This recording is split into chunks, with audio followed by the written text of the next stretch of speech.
Alright everyone, this is episode number 42 today for the Dutch Grand Prix of Season 3.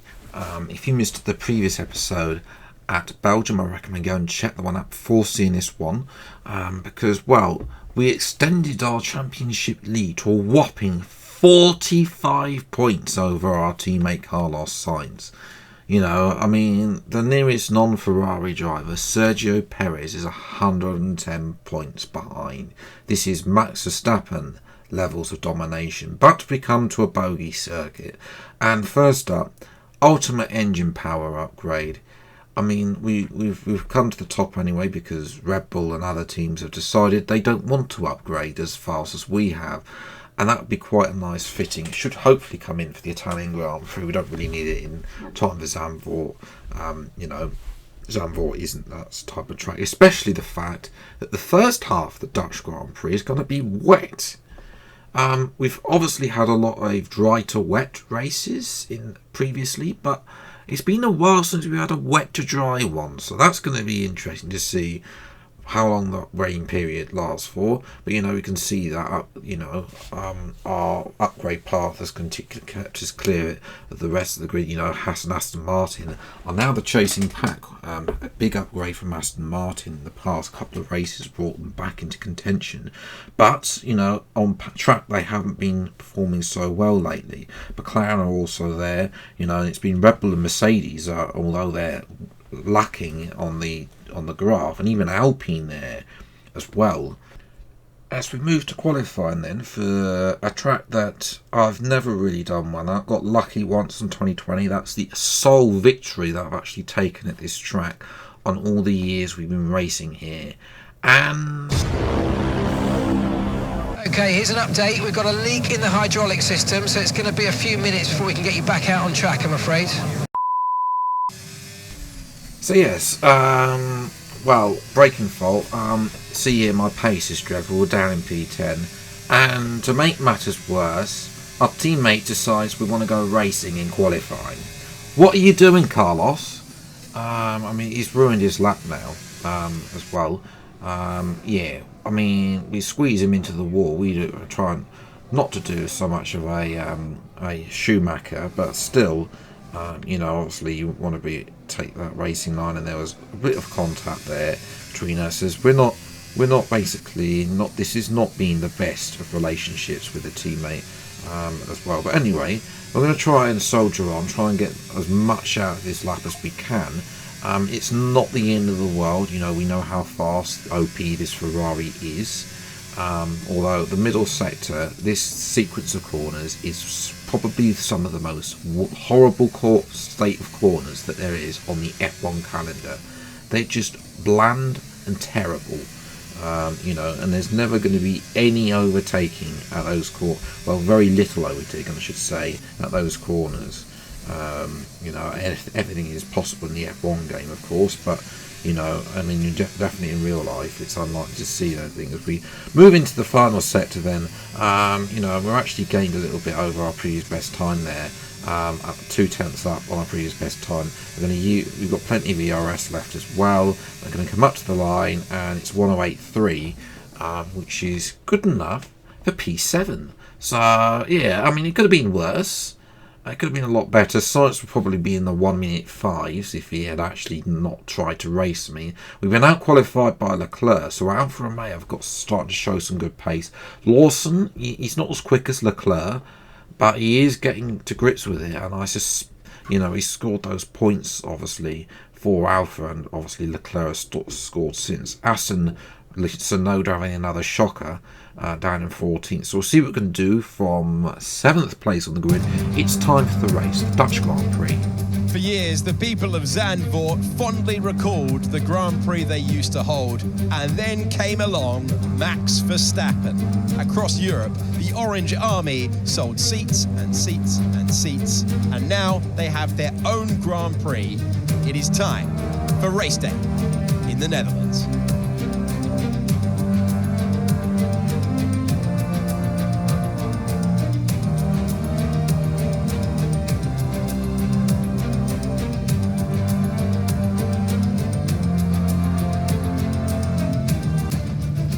you through the driver grid order for today's exciting race. An immense lap from Carlos Sainz yesterday puts him in pole position, and Oscar Piastri completes the front row. Considering the rest of the grid, we have Russell, Norris, Verstappen, Leclerc, Phoenix, Joe, Gasly, Perez, Hulkenberg, Liam Lawson, Bottas, Tsunoda, Ocon, Magnussen, Albon, De Vries, Stroll and Logan Sargent. Now, it's almost time for lights out, so let's go down to the track. So we are down the grid. That wet start, to be fair, it is only intermediates. It could be worse, full wets. To be fair, we've actually had some good success in the rain, so we want the rain to carry on. It might be better for us around here. Who knows? But yes, we'll have to see what the strategy is depending on whether the rain stops. 5 red lights then for the Dutch Grand Prix, and away we go. It's a pretty miserable start, considering just like the weather. Zhou is going to try and be on the inside, but we're going to keep to the outside line because Leclerc left the door open. Can we get this move around the outside? Leclerc, no, we're still side by side. We back off. We don't want to break a front wing around here. It'll be a long way back to the pits. We do that. We try and take a high line here. Can we actually do a bit of a sort of switchback here? We can try and use a bit of ERS, get the better line. And now we're to the inside of turn, I think that's turn 9 officially, or it's just one sweeping bend after the other. We have got Leclerc, which is very unorthodox move there to make that. But Leclerc, to be fair, that Alpha isn't as good as, and he just lets us through eventually. Now we're coming up on Max Verstappen. I'm going to try to do something similar to Verstappen, but of course down to turn 11 there's not really any room to get past. We have to wait until lap 4 when Verstappen, he locks up. Thank you very much, Max, and we're up to P5. The locals won't like that, but I mean, unfortunately the Red Bull Ford era hasn't exactly got off to the dominant start that they had at the end of season 2. As well. Next up is Lando Norris. We are all over the back of Norris. It's almost going to the back of him. Norris and Piastri are going pretty slowly, and this car has actually come alive in these conditions. A lot better. It's a lot more comfortable. Yes, under braking into that corner is a little bit sketchy, but I mean, other than that, I'm actually quite enjoying these conditions, and I think this is quite right for the setup I've got. And obviously the car that we've got, the upgrades that we've got on the car, it seems to be suiting this car to a T. If only this rain would last, I think, because who knows what that's going to translate into the dry and what time we're going to do. We're going to have a try running outside of the carousel. It seems to be where I'm the best part of the track I am. Getting a move out of here. Can we get the traction down? Yes, we can, and it's a lot easier than the move we did on Leclerc earlier. But this was all about the carousel here, taking the wide line and then cutting back in. Actually, no, it's about getting the better traction out of that corner. Look, Norris, I think, his tyre wear is starting to go off. Mercedes don't have good tyre wear in this career mode. Now we're all over the back of Oscar Piastri as well. Russell's not too far up the road. And, obviously, I'm thinking a bit damage and limitation. This isn't a good track for overtaking, despite the levels of overtaking we saw in real life. In the game, it's not that good, and Norris is now having a go at Verstappen. But Verstappen's going to go at Norris, Verstappen is going to get through on Norris, Verstappen. But Norris is going to come back at Verstappen, round the outside, at turn 1. Can he make this move stick? Or will Verstappen have the better line? No, Norris will cut through and keep P5. We're going to keep coming to the pits in the end of lap 12. Unfortunately, the rain is going to end. Norris is actually going to carry on for another lap. I'd love it to the rain to be stood out, but alas, things are not gone. I think we lost a bit of time, and we've lost time in the pits as well to Piastri. Somehow Piastri managed to gain a second in the pits here, which I don't understand how he's managed to do that when we've done a 2.3 second stop, unless McLaren has set a new record of 1.3 or something, because we were 0.6 going in and we're now losing time, and now Verstappen's having a go at us. Absolutely none of that. But yeah, this is obviously we're onto the hard tyres, and I'm not going to lie, I don't like the hard tyres.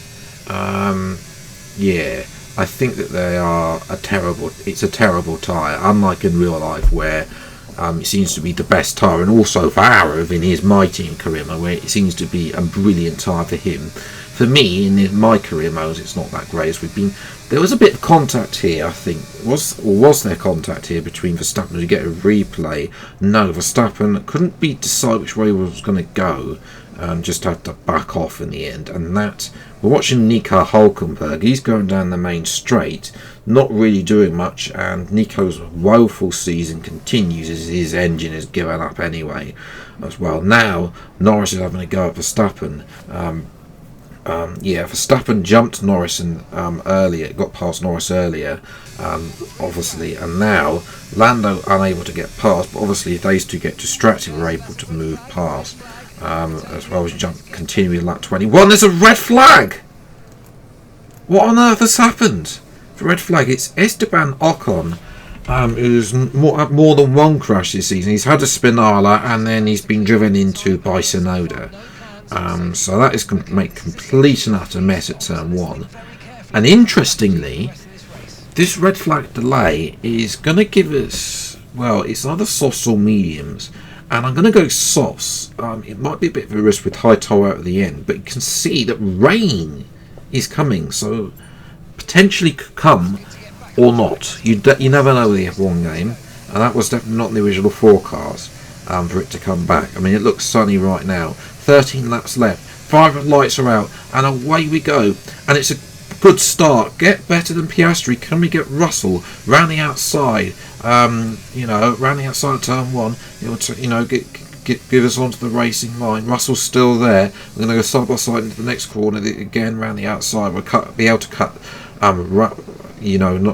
Russell yields, and we are able to get up into P2, which is not what Sainz wanted. He was hoping for take a good chunk of points out of our lead, and now he's lost out. And I don't know if Russell got damaged or something, or he's just started going backwards now, and Piastri's just going to make easy work of him round the outside turn 1. And at this point, Russell's hope of a podium is slipping away, and now that's Verstappen going past, Norris is going past, so Russell, who was in P2 for quite a long time, is now lost it.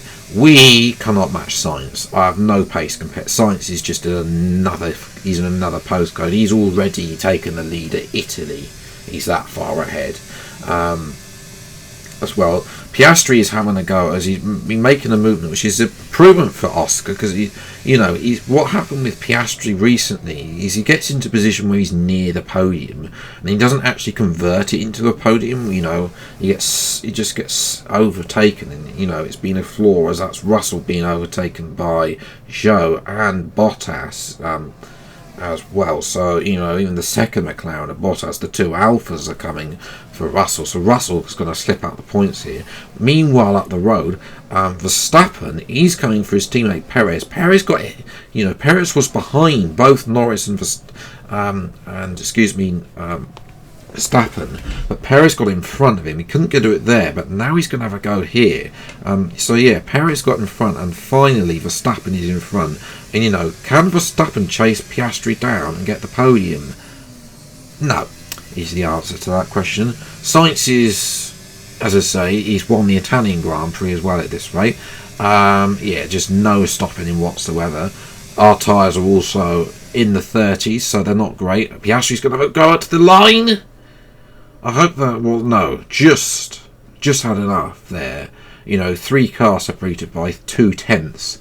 That is very close at the end. A lot closer than I'd liked. I'd love to have been able to try and challenge Sainz for the win, but there's just no chance. There was just no pace there. Russell actually finished last, so he must have had some sort of engine issue to be that slow. In terms of the Drivers' Championship, Sainz takes, when he scored 18, Sainz scored 26, so he takes 8 points out, so it's a 37-point gap. Obviously, I knew Zandvoort would be tough. So yeah, we'll look to try and bounce back at the Italian Grand Prix. That should be out later in the week. And obviously there's a huge battle on for third place, but Perez, with his sort of little late comeback, has actually retained third place, the first person to actually retain third place all season between races. The constructors, it must be pretty much done by this point as well.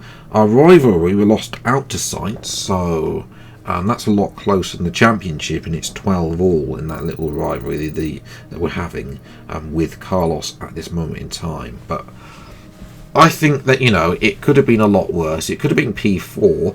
Bottas has announced his retirement because he wants to release more naked calendars. So, yes, there's going to be a free spot on McLaren next season, which could be interesting. Maybe Sainz will go back to McLaren.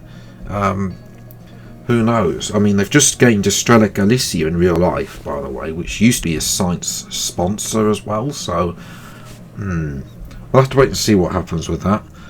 Maybe that's a precursor to getting Sainz back in there in case Norris leaves. I don't know. But honestly, in our career mode, Norris has already left for Mercedes, and it's Piastri and obviously whoever replaces Bottas as well. In terms of the next race, it'll be Monza. That episode is already recorded and will be out later in the week as well. But Monza is a better track for me. As well, so we are going to be trying to go for a win. It was a setback today, but I knew it was going to be a setback. We need to win because Singapore is going to be very tough. We might not even be on the podium there. Brazil, for some reason, it's got being weird with the AI, and the AI are just overpowered there now. Portugal is a bit unknown because it's sort of been up and down. Vegas, we only did 4 laps there last season, and then Abu Dhabi is actually a good track for me, but obviously last season wasn't quite so there, if I remember correctly. So yeah, we still got a healthy lead. It's not the end of the world, and we probably afford to finish more P2s as long as we keep finishing P2. And the other thing we need to try and mitigate is fastest lap. So maybe go medium soft if we are starting further down the order in places like Singapore, Brazil. So this championship, there might be a 37-point gap, but it is not over. We need to try and win in Monza to mitigate the fact that then we can just sit in P2 for the rest of the season. But yes, that's what I'm going to leave for today's video. If you have enjoyed, leave a like, subscribe, and new to the channel. See plenty more F123 driver career videos. Other than the come out until the next video. I'll see you next time. Take care, enjoy your day, and goodbye.